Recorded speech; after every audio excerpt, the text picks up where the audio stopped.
लेकिन आज हमारे साथ फेरों के गवाह बनेंगे। परी, मैं तुम्हें सिर्फ इस जन्म के लिए नहीं, अगले 7 जन्मों के लिए अपना बनाने जा रहा हूँ।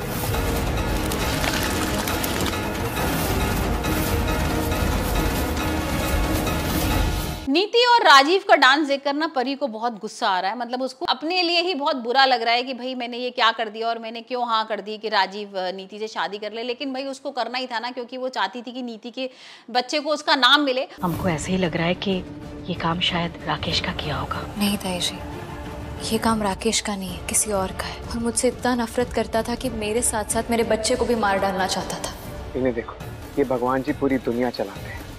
और यहाँ पर वो बहुत परेशान हो रही है और इतने में ना राजीव आ जाता है और राजीव उसको समझाता है और उसे पूछता है क्या हुआ परी, तुम ऐसे क्यों बिहेव कर रही हो। तो कहती है नहीं, मुझे कुछ ऐसा बुरा नहीं लगा, लेकिन हाँ मुझे कहीं ना कहीं थोड़ा डर लग रहा है कि तुम मेरे से दूर जा रहे हो। और ये सुन के ना राजीव को भी थोड़ा सा अच्छा नहीं लग रहा है। यहाँ पर राजीव और परी ऑलरेडी एक दूसरे से वादा कर चुके हैं। यहाँ पर परी बोल चुकी है कि तुम जब भी मेरे पास वापस आना चाहोगे ना, तुम आ सकते हो, मैं वैसे की वैसे ही मिलूंगी तुम्हें जैसे मैं अब हूँ। तो यहाँ पर राजीव को ये समझ में तो आ गया कि परी उससे बहुत प्यार करती है।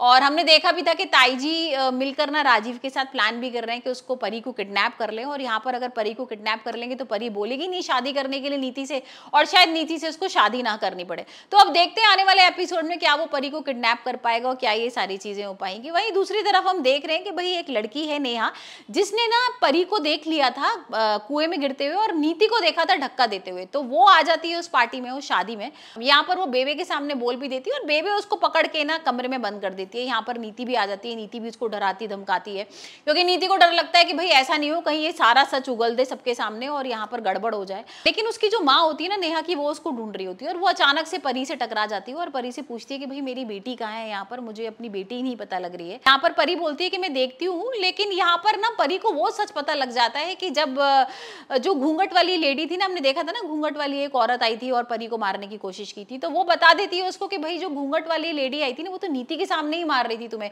और उसने तुम्हारे बच्चे को भी शायद मारने की कोशिश की थी। तो ये सुनकर ना परी को बहुत गुस्सा आता है और परी नीति के पास पहुंच जाती है और बोलती है कि नीति तुम्हें सब कुछ सच पता था तो तुमने झूठ क्यों बोला। अब यहाँ पर ना नीति बहुत कंफ्यूज्ड है।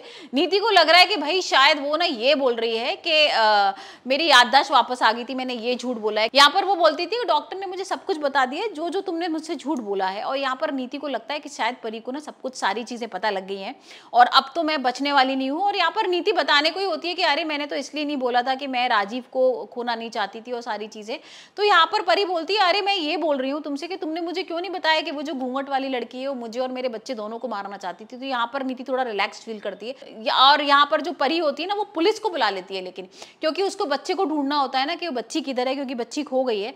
और प्लस हम देखते हैं कि यहाँ पर जो परी होती है ना, वो घूंघट वाली औरत के बारे में बताती है कि भाई मैं जब कुएं में गिर गई थी ना और हॉस्पिटल मुझे लेके गए थे, तो कोई एक औरत थी जो मुझे मारना चाहती थी हॉस्पिटल में, और वो जो औरत है ना वो मेरे से नफरत करती है। तो आप ढूंढ के जल्दी से मुझे बताइए कौन है। और यहाँ पर हम देख रहे हैं कि पुलिस ऑलरेडी छानबीन कर रही थी क्योंकि राजीव ने बोल दिया था। लेकिन यहाँ पर नीति और बेबे अब थोड़े से ना अलर्ट हो गए हैं। उन्हें लग रहा है कि भाई अगर परी के सामने सारा सच आ गया ना, तो उसका सारा प्लान चौपट हो जाएगा और वो राजीव से कभी भी शादी नहीं कर पाएगी।